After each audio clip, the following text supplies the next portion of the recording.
क्या बिहार विधानसभा चुनाव में आरजेडी अकेले चुनाव लड़ने की तैयारी में है?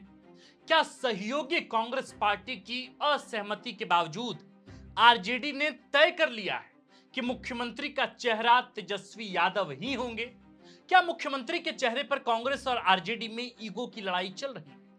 क्या तेजस्वी यादव मुख्यमंत्री पद का चेहरा होने की जिद पर अड़े हैं? क्या सीएम पद पर आरजेडी की जिद बिहार में महागठबंधन का अस्तित्व खतरे में डाल देगी? क्या तेजस्वी यादव का चुनावी कैंपेन पूरी तरह से उन पर ही केंद्रित हो गया है? क्या आरजेडी जनता के बीच इसी संदेश के साथ जा रही है कि तेजस्वी यादव ही मुख्यमंत्री होंगे? क्या कन्हैया कुमार के पलायन रोको नौकरी दो यात्रा के जवाब में आरजेडी ने अति पिछड़ा जगाओ तेजस्वी को मुख्यमंत्री बनाओ कार्यक्रम शुरू किया है? क्या आरजेडी का सीएम पद को लेकर यह आक्रामक रवैया कांग्रेस पार्टी को गठबंधन पर पुनर्विचार करने के लिए मजबूर कर देगा? आखिर क्यों गठबंधन में सीएम पद पर सहमति बने बिना आरजेडी तेजस्वी यादव को ही मुख्यमंत्री पद का चेहरा घोषित करती आई? क्या तेजस्वी यादव जातीय जनगणना कराने के केंद्र के फैसले के बाद इसका मार्जिन लेने के लिए या यूं कहें कि इसकी कवायद में जुट गए? क्या वाकई तेजस्वी यादव जातीय जनगणना के फैसले का पूरा क्रेडिट ले जाएंगे? आखिर क्या है पूरा मामला? मुख्यमंत्री के चेहरे के तौर पर तेजस्वी यादव की घोषणा को लेकर आखिर क्या अड़चने हैं? कांग्रेस आखिर कहां रुकी पड़ी है? क्यों कांग्रेस अब तक असहमति के मूड में दिखती है? आज इन्हीं तमाम मसलों पर बातचीत करेंगे। नमस्कार, हमारा नाम आकाश आनंद है और आप देखना शुरू कर चुके हैं बिहार की राजनीति का सबसे सटीक, सबसे विस्तृत विश्लेषणात्मक कार्यक्रम जिसका नाम है सियासी कहानियां। केंद्र सरकार ने अगली जनगणना में जातीय गणना कराने का भी फैसला किया है। सभी दलों में इसका क्रेडिट लेने की होड़ मची है। इस क्रेडिट वॉर में कांग्रेस पार्टी और आरजेडी के बीच तू डाल डाल मैं पात पात वाली कहानी चल रही है। जहां कांग्रेस पार्टी इसे राहुल गांधी की जीत बताते हुए पटाखे जला रही है, तो वहीं आरजेडी ने एक कदम आगे बढ़ाते हुए अति पिछड़ा जगाओ तेजस्वी यादव को मुख्यमंत्री बनाओ कार्यक्रम शुरू कर दिया है। इसकी पहली रैली में तेजस्वी यादव ने कहा कि सबसे ज्यादा बेरोजगारी और पलायन अति पिछड़ा समाज में है। सबसे ज्यादा गरीबी अति पिछड़ा समाज में, शैक्षणिक और सामाजिक हैसियत में भी अति पिछड़ा समाज में हाशिए पर है। यदि इसमें सुधार लाना है तो आरजेडी की सरकार बनानी होगी। गौर करने लायक बात यह भी है कि अभी तक दोनों दल किसी भी मुद्दे पर एक साथ मंच साझा नहीं कर रहे हैं, जबकि एनडीए के घटक दल गोपालगंज और मधुबनी में मंच साझा कर चुके हैं।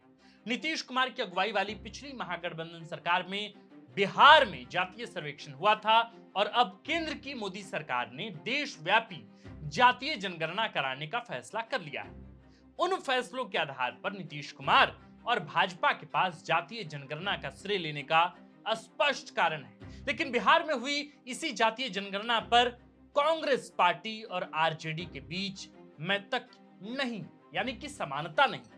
दरअसल जिस जातीय जनगणना को बतौर उप मुख्यमंत्री अपनी सबसे बड़ी उपलब्धि तेजस्वी यादव बताते नहीं थकते, उसी को जनवरी 2025 में राहुल गांधी नकार चुके हैं। उस जातीय सर्वेक्षण को फर्जी बता चुके हैं। संभवतः राहुल गांधी को यह लगा होगा कि इस जातीय सर्वेक्षण का पूरा माइलेज आरजेडी को मिल रहा है। बिहार में कांग्रेस को आरजेडी के छाया तले से निकलना है तो उसकी सबसे बड़ी उपलब्धि को कमतर बताना होगा। दिलचस्प बात यह है कि जातीय सर्वेक्षण कराने के केंद्र के फैसले के तुरंत बाद ही तेजस्वी यादव ने प्रधानमंत्री नरेंद्र मोदी को चिट्ठी लिखी। जातीय जनगणना कराने के लिए पीएम मोदी का शुक्रिया अदा किया और ये आरोप लगाने से भी नहीं चूके कि इस संबंध में उनकी पुरानी मांग को एनडीए ने अव्यवहारिक बताते हुए खारिज किया था। तेजस्वी यादव ने इसे सामाजिक न्याय की दिशा में क्रांतिकारी कदम बताया और साथ ही ये बताने से नहीं चूके कि कैसे उनके पिता लालू प्रसाद यादव ने 90 के दशक में जातीय जनगणना के लिए आवाज बुलंद की थी। जाहिर है कि तेजस्वी यादव जातीय जनगणना के क्रेडिट वॉर में राहुल गांधी को कड़ी टक्कर देना चाहते हैं।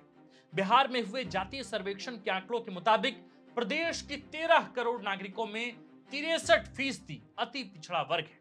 जाहिर है कि यही आबादी अगली सरकार चुनने में भागीदारी निभाएगी। आरजेडी 2005 से पहले एम वाई समीकरण के अलावा गैर यादव अति पिछड़ा वर्ग के समर्थन से सत्ता हासिल करती रही। लेकिन 2005 से गैर यादव, अति पिछड़ा, दलित और महिलाएं जेडीयू के पाले में आ गई। बीजेपी को भी इनका समर्थन मिलता रहा, लेकिन तभी जब वो जेडीयू के साथ थे, यानी कि नीतीश कुमार के साथ थे। तो आगामी चुनाव में सभी राजनीतिक दलों का पूरा ध्यान इन्हीं 63% अति पिछड़ा मतदाता वर्ग पर है। बीजेपी ने जातीय जनगणना का ऐलान करके इस वर्ग को साधना चाहा, तो तेजस्वी यादव ने अति पिछड़ा जगाओ रैली ही निकाल ली। सवाल है कि जनता क्रेडिट पर यकीन करेगी या फैसले पर। बिहार में नीतीश कुमार और केंद्र में नरेंद्र मोदी की अगुवाई वाली एनडीए सरकार है। इसी सरकार ने जातीय सर्वेक्षण कराने का फैसला किया है। जाहिर है कि निशाना बिहार चुनाव है। सभी राजनीतिक दलों में उस 63% अति पिछड़ा मतदाता वर्ग को अपने पाले में लाने की कवायद चल रही है। सियासी दलों के बीच क्रेडिट वार तो छिड़ा ही है। कांग्रेस और आरजेडी के बीच संघर्ष इस मुद्दे पर भी है कि कौन अति पिछड़ों को ज्यादा से ज्यादा अपनी ओर दिखाकर मुख्यमंत्री पद पर दावा कर सकता है। अब राहुल गांधी और तेजस्वी यादव के बीच जंग होगी कि अति पिछड़ा वर्ग में कौन ज्यादा लोकप्रिय है। जिस नेता के अति पिछड़ा वर्ग के ज्यादा मतदाताओं की लामबंदी होगी, मुख्यमंत्री पद का उम्मीदवार वही होगा, यानी यूं कहें कि उसी दल से होगा। आरजेडी तेजस्वी यादव का नाम अघोषित रूप से घोषित कर चुकी है, लेकिन कांग्रेस पार्टी इसे स्वीकार नहीं कर रही। कांग्रेस प्रभारी कृष्णा लावरू और पार्टी महासचिव सचिन पायलट कह चुके हैं कि जब गठबंधन को बहुमत मिलेगा तो घटक दल बैठकर निर्णय लेंगे कि मुख्यमंत्री पद का उम्मीदवार कौन होगा। गठबंधन में सीट शेयरिंग पर भी संघर्ष जारी है, क्योंकि कांग्रेस को ऐसा लगता है कि पिछली बार खराब स्ट्राइक रेट के कारण उसे उसकी मनपसंद सीट नहीं मिल पाना था। अब जातीय सर्वेक्षण के फैसले ने दोनों ही दलों को नए सिरे से संघर्ष की वजह दी है। दोनों ही दल साबित करने में जुटे हैं कि अति पिछड़ों का बड़ा हितैषी कौन है। जातीय जनगणना किसकी बदौलत संभव हुआ है। इधर तेजस्वी यादव निकल चुके हैं। कांग्रेस की तरफ से राहुल गांधी को क्रेडिट देते हुए बयानबाजी चल रही है। एनडीए इसे अपनी उपलब्धि बता रहा है।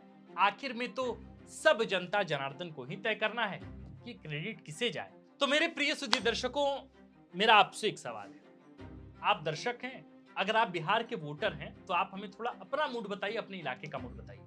आप हमें यह बताइए कि जातीय जनगणना कराने के केंद्र सरकार के फैसले को आप कैसे देखते हैं, उसको लेकर आप किसे क्रेडिट देते हैं। तेजस्वी यादव भी क्रेडिट लेने की होड़ में लगे हुए हैं। एक तरफ राहुल गांधी हैं जिनके कैडर, जिनके नेता पटाखे फोड़ रहे हैं, और दूसरी तरफ प्रधानमंत्री नरेंद्र मोदी, या यूं कहें कि उनकी सरकार के वरीय नेता हैं, कार्यकर्ता हैं, और इसके साथ साथ जो सांसद हैं, विधायक हैं, वो क्रेडिट दे रहे हैं अपनी पार्टी को। आप अगर बिहार के दर्शक हैं या आप सामान्य दर्शक हैं, किसी भी राज्य से आते हो, तो आप बताइए कि इस क्रेडिट को किसे दिया जाना चाहिए। आपके अपने जो भी विचार हो आप हमें कमेंट बॉक्स में लिखकर जरूर बताएं। आप देख रहे थे फोर्थ पिलर बिहार। हमारा नाम आकाश आनंद है, कैमरे के पीछे हैं नीरज, और इस खबर को लिखा है हमारे प्रिय साथी और कंटेंट सूरज ठाकुर। शुक्रिया।